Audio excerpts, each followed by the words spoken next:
السلام علیکم ورحمۃ اللہ وبرکاتہ۔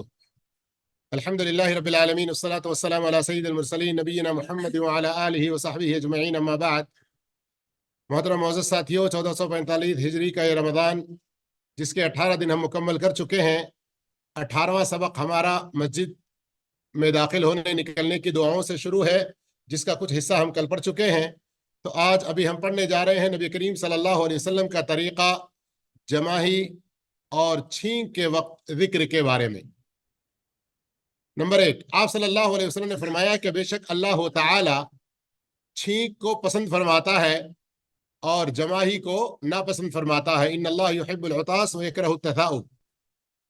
لہذا جب تم میں سے کسی کو چھینک آئے تو کیا کہے؟ الحمدللہ کہے۔ تو ہر سننے والے مسلمان پر واجب ہے کہ اس کے جواب میں کہے یرحمک اللہ۔ سننے والا کیا کہے؟ یرحمک اللہ، یعنی اللہ تم پر رحم فرمائے۔ پھر آگے اس حدیث کے اندر آپ صلی اللہ علیہ وسلم نے فرمایا کہ جماہی تو یہ شیطان کی طرف سے ہوتی ہے، لہٰذا جب تم میں سے کسی کو جماہی آئے تو اپنی طاقت بھر اس کو روکنے کی کوشش کرنا چاہیے۔ جیسے ابھی نماز میں ایک شخص کو دیکھ رہے اس طرح سے نہیں کہنا، آوازیں بالکل نہیں نکالنا۔ جتنا ممکن ہو اپنے آپ منہ میں ہی روک سکتے ہیں تو روکیں، کسی کپڑے میں رکھ کے اسے روک سکتے ہیں تو روکیں، لیکن جماہی کو روکنا چاہیے، چاہے نماز میں ہو یا نماز کے علاوہ ہو۔ کچھ لوگ سمجھتے ہیں نماز میں روکنا چاہیے، نہ، جماہی چاہے نماز میں آئے یا نماز کے علاوہ دوسری حالتوں میں آئے، اس سے روکنے کی کوشش کرنا چاہیے اپنی طاقت بھر۔ اس لیے کہ جب تم میں سے کوئی جماہی لیتا ہے شیطان ہنستا ہے، شیطان ہنستا ہے۔ یہ بخاری کی صحیح حدیث ہے۔ نمبر 2، آپ صلی اللہ علیہ وسلم چھینک کے وقت اپنے ہاتھ یا کپڑے کو منہ پر رکھ لیتے، اس طرح سے رکھتے، یا پھر اپنے کوئی کپڑا وغیرہ لے کے رکھ لیتے، اور جتنا ممکن ہو سکتا آواز کو کم کرتے۔ نمبر 3، حضرت ابن عمر رضی اللہ تعالیٰ عنہ کو چھینک آتی اور وہ الحمدللہ کہتے، سننے والا کہتا یرحمک اللہ، تو عبداللہ بن عمر رضی اللہ تعالیٰ عنہ جواب میں کہتے یرحمنا اللہ وإیاکم ویغفر لنا ولکم۔ اللہ ہم پر اور تم پر رحم فرمائے اور ہماری تمہاری مغفرت فرمائے۔ نمبر 4، آپ صلی اللہ علیہ وسلم فرماتے ہیں کہ جب تم میں سے کسی کو چھینک آئے تو الحمدللہ کہے، اور اس کے جواب میں اس کا بھائی یا ساتھی یرحمک اللہ کہے۔ پھر چھینکنے والا اس یرحمک اللہ کے جواب میں کیا کہے؟ یہدیکم اللہ ویصلح بالکم، اللہ تمہیں ہدایت نصیب کرے اور تمہاری حالت کو درست کر دے۔ تو ہمیں سے بہت سارے لوگ اس میں غفلت برتتے ہیں اور اس میں بہت اجر و ثواب ہے، اس کا اہتمام ہمیں کرنا چاہیے۔ نمبر 5، وقت کو بچانے کے لیے میں عربی حدیث کی عبارتیں نہیں پڑھ رہا ہوں، ورنہ وہ پڑھیں گے تو اور بھی اچھا رہے گا۔ کچھ لوگ خواہش بھی کرتے ہیں لیکن وقت اجازت نہیں دیتا ہے۔ آپ صلی اللہ علیہ وسلم نے فرمایا کہ جب تم میں سے کسی کو چھینک آئے اور الحمدللہ کہے تو اس کا جواب دو، اگر الحمدللہ نہ کہے تو اس کے چھینک کا جواب مت دو۔ یہی اللہ کے رسول صلی اللہ علیہ وسلم کی حدیث ہے۔ اس سلسلے میں کچھ اور تفصیل آپ پڑھنا چاہتے ہیں تو ہماری ایک بہت ہی پیاری کتاب ہے محبت کی راہیں۔ دنیا میں جھوٹی محبتوں کے لیے بہت کچھ لٹریچر پڑھتے ہیں، ناول افسانے پڑھتے ہیں، وہ چھوڑیں۔ اللہ کے رسول صلی اللہ علیہ وسلم نے ایک مسلمان کے دوسرے مسلمان پر جو 6 حقوق بتائے ہیں ان کی وضاحت کرتے ہوئے بہترین کتاب ہمارے پاس ہے، اور پھر آخر میں اس کے اندر دلوں کو جوڑنے کا فن وہ بھی ہے، اردو میں ہے، تیلگو میں ہے اور دوسری زبانوں میں، پڑھیے ضرور، اس سے فائدہ اٹھائیے۔ اس کے اندر چھینک کے بارے میں اور تفصیلات ہے۔ خلاصہ یہ ہے کہ اگر کوئی آدمی چھینکا اور اس نے الحمدللہ نہیں کہا تو یاد دلا سکتے ہیں یا نہیں دلا سکتے ہیں؟ تو یاد دلانا بہتر ہے، یاد دلائیں۔ اب اس بارے میں ائمہ کے اقوال وغیرہ بیان کرنے کا ٹائم نہیں ہے۔ آپ صلی اللہ علیہ وسلم 3 سے زیادہ بار چھینکنے والے کا جواب نہیں دیتے تھے۔ کوئی آدمی چھینک رہا ہے، ایک بار چھینکا، یرحمک اللہ کہے، الحمدللہ کہنے کے بعد دوسری بار چھینکا، تیسری بار چھینکا، اس کے بعد اور چھینکتا چلا جائے تو آپ صلی اللہ علیہ وسلم فرمایا انہ مزکوم، ھذا رجل مزکوم، اس آدمی کو زکام ہے۔ تو یہاں امام القیم رحمۃ اللہ علیہ ایک دوسری جگہ تفصیل میں بتلاتے ہیں، یا مختصر کے اندر ذکر نہیں ہے لیکن میں آپ کو یاد دلا رہا ہوں کہ چھینکنے والا الحمدللہ کہے، نہ کہنے کی دلیل نہیں ملتی۔ جواب دینے والا یرحمک اللہ نہ کہے 3 کے بعد تو کوئی حرج نہیں ہے، اس پر کوئی گناہ نہیں ہے، لیکن سننے والا اگر یہ کہے عافاک اللہ، اللہ آپ کو عافیت دے، تو یہ اچھی بات ہے۔ نمبر 6، آپ صلی اللہ علیہ وسلم سے ثابت ہے کہ یہود آپ کے پاس آ کر اس امید سے چھینکتے تھے کہ رسول اللہ صلی اللہ علیہ وسلم یرحمک اللہ کہیں گے ہمارے الحمدللہ کہنے پر، اور اس طرح اللہ کے رسول کی دعا ہم کو رحمت کی لگ جائے گی۔ کتنے بڑے بیوقوف تھے نہیں؟ اللہ کی رحمت کو پانے کا سب سے پہلا جو مرحلہ ہے کہ آپ نبی کو مانو، جس کے بارے میں تم جانتے ہو کہ تمہارے بچوں سے بھی زیادہ بہتر طریقے سے کہ یہ سچے نبی ہیں، لیکن نہیں، حسد اور دشمنی کی وجہ سے نہیں مانتے تھے، لیکن ایسی جھوٹی امیدیں رکھ لیتے تھے۔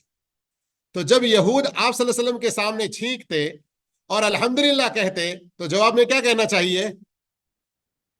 یرحمک اللہ عام طور پر اگر مسلمان ہو تو، لیکن اس کو ابھی اسلام کی ہدایت نہیں ملی، اس لیے اللہ کے رسول اس کو کہتے تھے یہدیکم اللہ ویصلح بالکم۔ کیا حالت ہے تمہاری، کیسی دیر دماغی ہے، حیدرآبادی زبان میں بولنا بولے تو، کہ تم لوگ چھینک پر ہم سے رحمت کی امید رکھتے ہو، لیکن رحمت کا جو پیغام ہم تم کو دے رہے ہیں اس کا انکار کرتے ہو۔ اس لیے تمہیں ہدایت کی ضرورت ہے، اللہ تم کو ہدایت دے اور تمہاری اس حالت کو درست کر دے۔ اب آئیے ہم نبی کریم صلی اللہ علیہ وسلم کا طریقہ بیماری میں مبتلا شخص کو دیکھ کر دعا پڑھنے کے بارے میں۔ ابو داؤد ترمذی کی صحیح حدیث ہے کہ آپ صلی اللہ علیہ وسلم فرماتے ہیں کہ جب تم میں سے کوئی آدمی کسی بیمار شخص کو دیکھے تو یہ دعا پڑھے، اور ہم میں سے بہت سارے لوگ نہیں پڑھتے ہیں، بہت سارے لوگ نہیں پڑھتے ہیں، الا ماشاء اللہ۔ یاد رکھ لیجئے، دعا یاد نہ ہو تو دیکھ کر پڑھ سکتے ہیں۔ الحمدللہ الذی عافانی مما ابتلاک بہ وفضلنی علی کثیر ممن خلق تفضیلا۔ اللہ کا شکر ہے الحمدللہ جس نے مجھے عافیت دی اس بیماری سے، اس مصیبت و پریشانی سے جس میں تم مبتلا ہے، اور اللہ رب العالمین نے اپنی بہت ساری مخلوقات پر مجھے بہت ساری فضیلتوں سے بخشا ہے۔ آپ صلی اللہ علیہ وسلم فرماتے ہیں الا لم یصبہ ذلک البلاء کائنا ما کان، تو وہ بیماری، وہ بلا اس دعا کے پڑھنے کی برکت سے آپ کو نہیں لگے گی۔ اب آئیے ہم جانتے ہیں نبی کریم صلی اللہ علیہ وسلم کا طریقہ مرغ کے بانگ کو سننے پر اور گدھے کی آواز کو کیا کہتے ہیں اردو میں؟ ہنہنانا گھوڑا، ہینچو کرنا یہ بھی کہتے ہیں، ہینکنا یہ بھی کہتے ہیں، جو عام طور پر زیادہ استعمال میں نہیں ہے، ادبی کتابوں میں شاید پڑھ لیتے ہوں گے، ہے نا؟ ہینچو کرنا یہ بھی اردو میں استعمال ہوتا ہے، اردو ادب کے اندر، اور ہینکنا بعض لوگ رینکنا کہتے ہیں، لیکن ہینکنا۔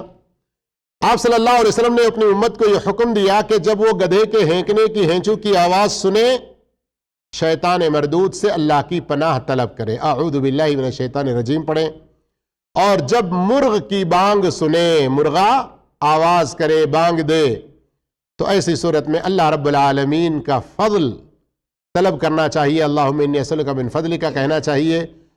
یہ دعا کے بارے میں بھی کہتے ہیں کہ اللہم انی اسألک من فضلک، اس فضل کے اندر بہت ساری چیزیں شامل ہو جائیں گی، اور بعض کہتے ہیں کہ آپ صلی اللہ علیہ وسلم نے فرمایا کہ اللہ کے فضل طلب کرو، فاسألوا اللہ من فضلہ، تو اس کا مطلب یہ ہے کہ تم اپنی کوئی بھی ضرورت کی چیز اس وقت اللہ سے مانگو، یہ دعا کی قبولیت کا ایک وقت ہے، اللہ عالم۔ اب آئیے نبی کریم صلی اللہ علیہ وسلم کا طریقہ غصہ کے وقت پڑھنے کے دعا کے بارے میں۔ آپ صلی اللہ علیہ وسلم کا حکم ہے کہ جب کسی کا غصہ زیادہ ہو تو وہ وضو کر لے، اور اگر کھڑا ہوا ہے تو بیٹھ جائے، اور اگر بیٹھا ہوا ہے تو لیٹ جائے، اور پھر اس سے بھی کم نہیں ہوا تو اعوذ باللہ من الشیطان الرجیم پڑھتا جائے۔ اس سلسلے میں تفصیلات اور نبی کریم صلی اللہ علیہ وسلم کی دوسری حدیثیں بھی ہیں، لیکن آئیے آگے نیا ایک اور سبق، نبی کریم صلی اللہ علیہ وسلم کا طریقہ اذان اور اس کے ذکر کے جواب اور دعا کے بارے میں۔ ذرا پہلی بات توجہ کے ساتھ سنیے، کچھ لوگوں کے لیے بالکل نئی بات ہو سکتی ہے۔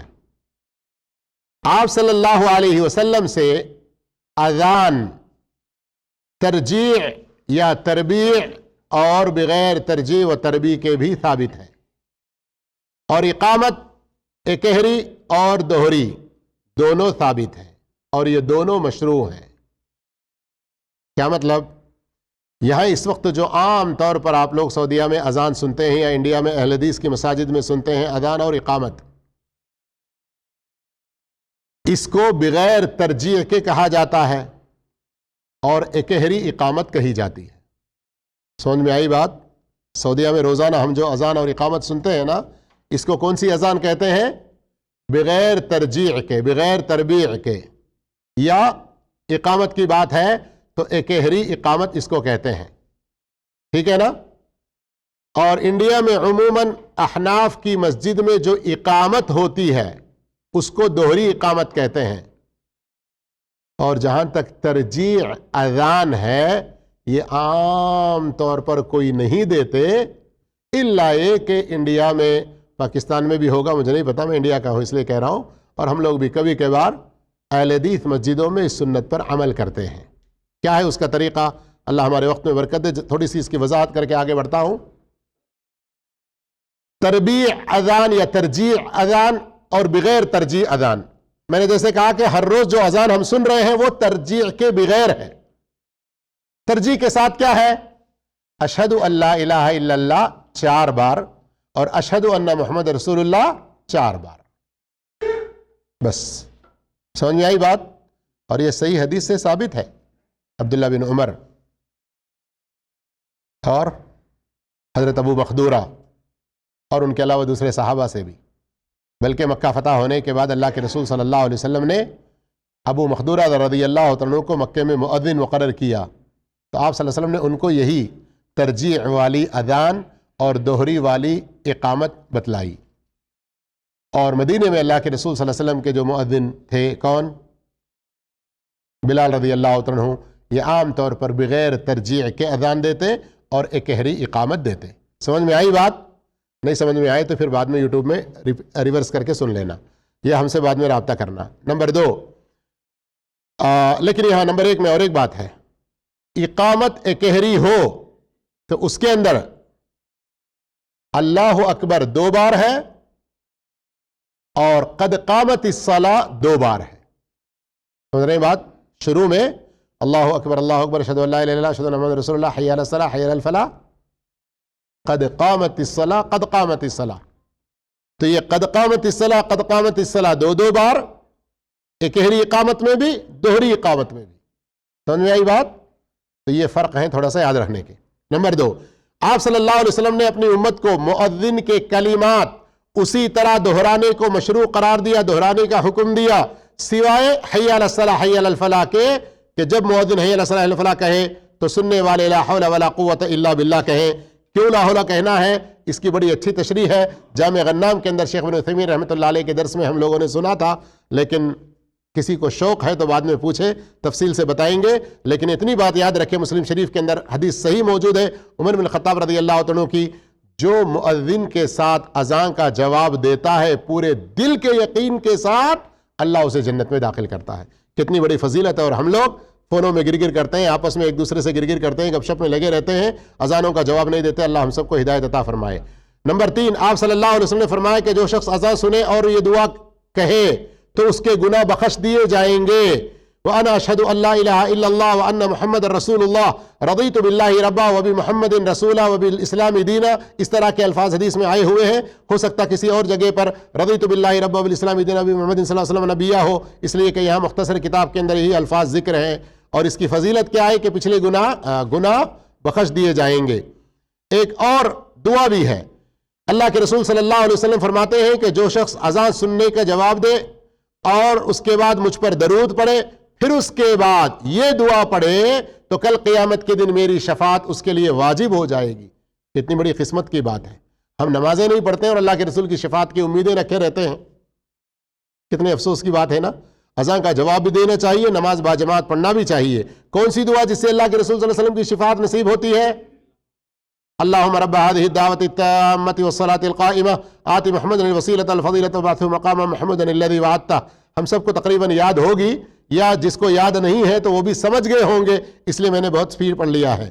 نمبر 5، آپ صلی اللہ علیہ وسلم نے فرمایا کہ اذان اور اقامت کے بیچ کی دعا کبھی رد نہیں ہوتی، اس لیے اس میں سے بھی ہمیں اپنا حصہ ضرور لینا چاہیے۔ آئیے اب آگے بڑھتے ہیں نبی کریم صلی اللہ علیہ وسلم کا طریقہ ذی الحجہ میں ذکر کے بارے میں۔ یہاں بہت ہی مختصر بات ہے کہ آپ صلی اللہ علیہ وسلم 10 ذی الحجہ یعنی 1 تاریخ سے لے کے ذی الحجہ کی 10 تاریخ تک، اور دوسری حدیثوں سے پتہ چلتا ہے کہ اس کے بعد 3 دن بھی، کہ آپ صلی اللہ علیہ وسلم عشرہ ذی الحجہ میں بہت زیادہ اللہ کا ذکر کرنے کا حکم دیا۔ مسند احمد وغیرہ کی صحیح حدیث میں ہے فَأَكْثِرُوا فِيهِنَّ، تم اس میں بہت زیادہ اللہ کا ذکر کرو، لا الہ الا اللہ، الحمدللہ، سبحان اللہ، اللہ اکبر، اور دوسرے تمام نیک کاموں میں سبقت کرنے کا بھی حکم دیا۔ اب آئیے بہت ہی اہم ٹاپک ہے ہمارے ہر دن کی زندگی کے حوالے سے اور بالخصوص رمضان کی مناسبت سے، وہ کیا ہے؟ نبی کریم صلی اللہ علیہ وسلم کا طریقہ قرآن کی تلاوت میں۔ نمبر 1، آپ صلی اللہ علیہ وسلم روزانہ اپنا ایک حصہ خاص مقرر کر کے رکھے ہوئے تھے تلاوت قرآن کے لیے، جسے آپ کبھی نہیں چھوڑتے۔ اگر رات میں وہ کبھی چھوٹ جاتا تو اگلے دن چاشت کے وقت میں اس کو پڑھ لیتے۔ عموماً اس کو کہا جاتا ہے کان لہ حزب، اللہ کے رسول صلی اللہ علیہ وسلم کا ایک خاص مقرر ورد ہوا کرتا تھا، تو ہمیں سے ہر ایک کو اس کی کوشش کرنی چاہیے۔ نمبر 2، آپ صلی اللہ علیہ وسلم قرآن پاک کی تلاوت بہت ترتیل سے کرتے۔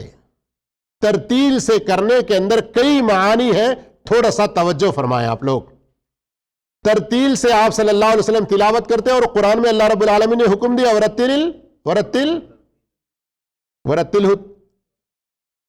القرآن ترتیلا، ورتل القرآن ترتیلا۔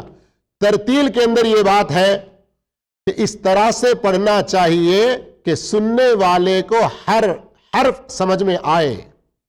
بعض دفعہ جیسے ہوتا ہے سین جیم کے اندر میں مکس ہو جاتا ہے، تا کے بعد سین آیا تو تا نگل لیتے ہیں، کچھ اس طرح کے ہوتے رہتے ہیں، ایسا نہیں ہونا چاہیے۔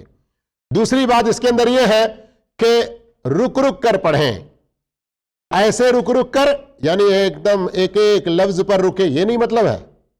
مطلب یہ ہے کہ جیسے ہمارے ہاں کہتے ہیں اتنی سپیڈ پڑھ رہا ہے کہ یعلمون تعلمون کے علاوہ کچھ پتہ ہی نہیں چل رہا ہے، ایسی تلاوت نہیں چلتی۔ ابن مسعود رضی اللہ عنہ کے حدیث میں کہ حذن، یہ تو ایک دم اس طرح سے جیسے گویے گاتے ہیں وہ طریقہ نہیں ہونا چاہیے، یعنی ایک دم تیز بھی نہیں ہونا، بہت زیادہ سلو بھی نہیں ہونا، ایک ایسی درمیانی تلاوت۔ اور وہاں ابن قیم رحمہ اللہ نے ایک لفظ ذکر کیا ہے قراءۃ مفسرۃ حرفا حرفا، ہر حرف اچھی طرح سے سمجھ میں آتا ہو، قراءۃ تفسیریہ ہو، پڑھنے والا ایسا پڑھے کہ سننے والے کو اس کا مفہوم کسی حد تک سمجھ میں آ جائے۔ خصوصاً ہمارے سارے ائمہ حرمین الحمدللہ ایک سے بڑھ کر ایک ہیں، لیکن اس مرتبہ جو ولید الشمسان کر کے آئے ہوئے ہیں ان کی تلاوت تو مجھے اور بڑی ہی نرالی لگی، کبھی آپ بھی سن کر تجربہ کریں۔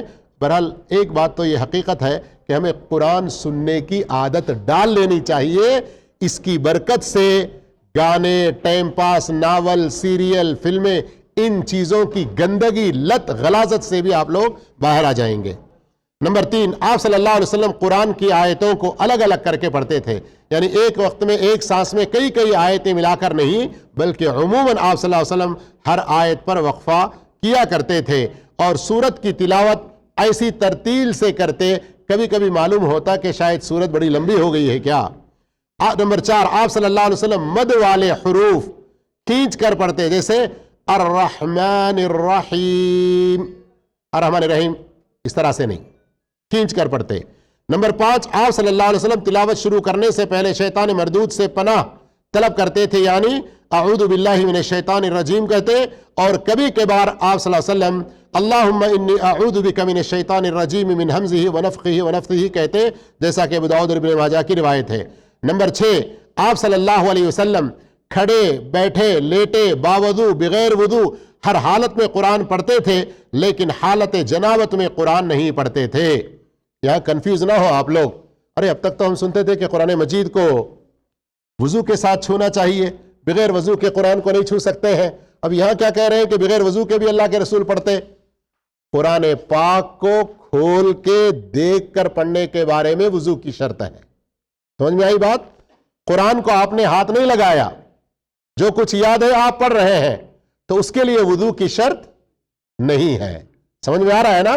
یہ الگ بات ہے کہ بعض کے نزدیک اگر آپ صرف یہ دفتر کی یہ جو بائنڈنگ کی شکل میں ہے مجلد، اس کو پکڑتے ہیں، اندر حروف پر کچھ ہاتھ نہیں لگاتے، تو اس کی بعض علماء بھی اجازت دیتے ہیں. کئی سارے ان کے پاس اس کے کچھ دلائل موجود ہیں مسئلہ واضح ہونے کے لیے. اور خصوصاً جس آدمی کے پیٹ میں کچھ مسئلہ ہو، وضو ہمیشہ ٹکا ہوا نہیں رہتا، رکا ہوا نہیں رہتا، اور وہ انسان قرآن پڑھنے کا شوقین ہے، تو وہ بغیر پڑھ لے بغیر وضو کے تو کوئی حرج کی بات نہیں. کئی علماء یہ بات بھی کہتے ہیں. واللہ عالم فی حقیقت الحال.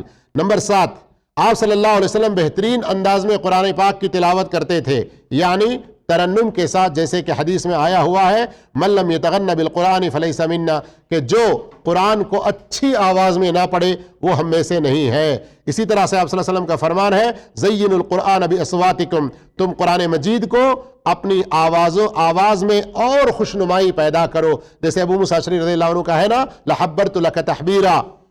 نمبر 8، آپ صلی اللہ علیہ وسلم کبھی دوسروں کی زبان قرآن سننا بھی پسند کرتے تھے، جیسے عبداللہ ابن مسعود اور دوسرے صحابہ سے اس سلسلے میں بات ثابت ہے. تو ہمیں پڑھنا بھی چاہیے اور سننے کی بھی کوشش کرنا چاہیے. ابن باز رحمہ اللہ فرماتے ہیں کہ سننے والے کو بھی پڑھنے والے کے برابر کا اجر ملتا ہے. نمبر 9،